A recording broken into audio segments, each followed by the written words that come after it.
James Melendez, James the Wine Guy, a very well-known brand here at Bionic Frog. Stay tuned for this video review.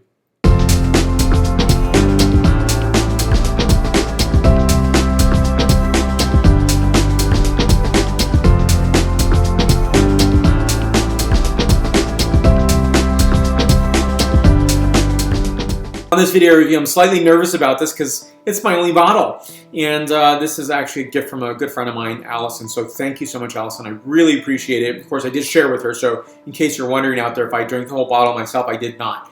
But it is absolutely luxuriant, beautiful. And, you know, sometimes, you know, it's not often I get to taste a cult wine, but when I do, you know, sometimes I'm not really excited about the experience. It's great, but not exciting or exhilarating. This wine is truly that exhilarating experience. So here we go. Love the artwork here, and I'm saving the bottle forever because I think it is really, you know, iconic and, of course, very rare, very hard to get.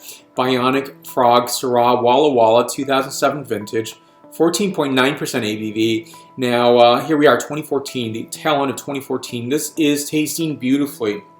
Now, it did take a little time to open up, but when it did, it was really that elegant, beautiful, gorgeous wine.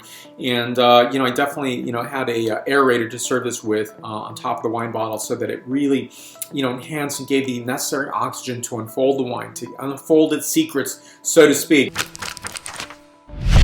So the winemaker, Christoph Baron, you know, was in the Costanel Vineyard and in 1996, and you know, noted the similarity between the rocks there at that vineyard site to Chateauneuf du Pape, and theorized, wow, this would probably make fantastic Syrahs, and as it turns out, he was correct, and still produces a wine today.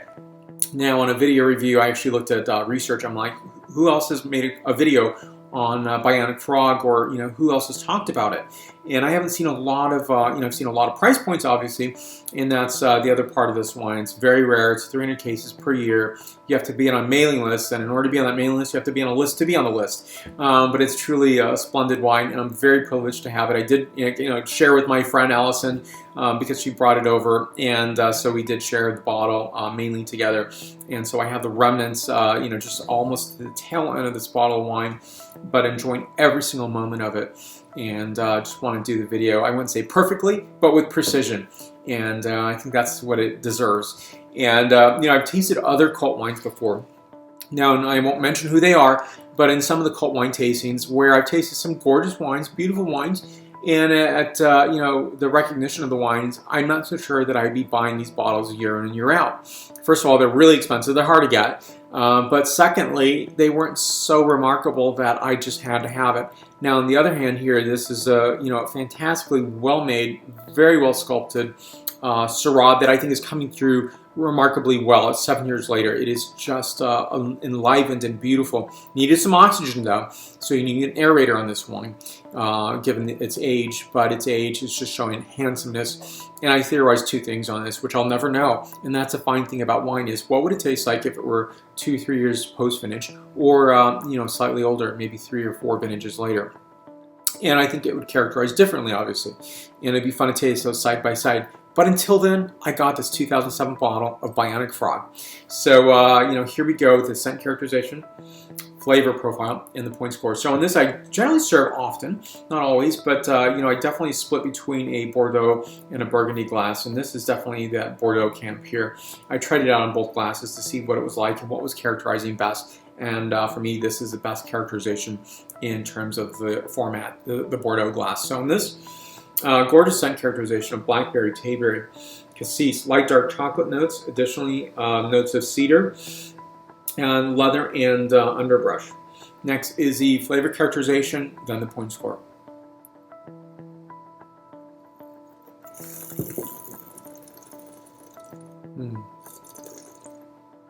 Beautiful weight and gorgeous texture to this wine.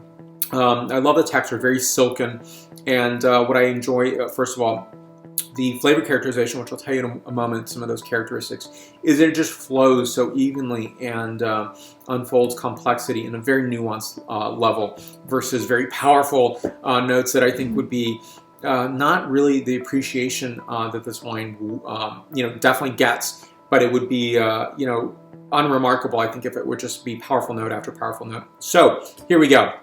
Notes on this one include blackberry, raspberry, cassis, thyme, cardamom, cinnamon, white tea, and lavender. I give this wine 9.6 out of my 10.0 scale. Rarely have ever done that, but this one is exceptional, and I can see why it's so lauded and sought after. Again, 9.6 out of my 10.0 scale. I think of this as 96 points out of 100 points. And fantastic tasting year.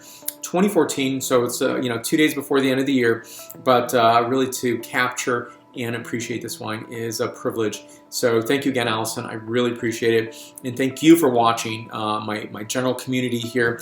And stay tuned for more. Put your questions and comments down below. I'd love to hear what you have to say. Have you had this wine before? Have you had other vintages? What cult wines have you tasted?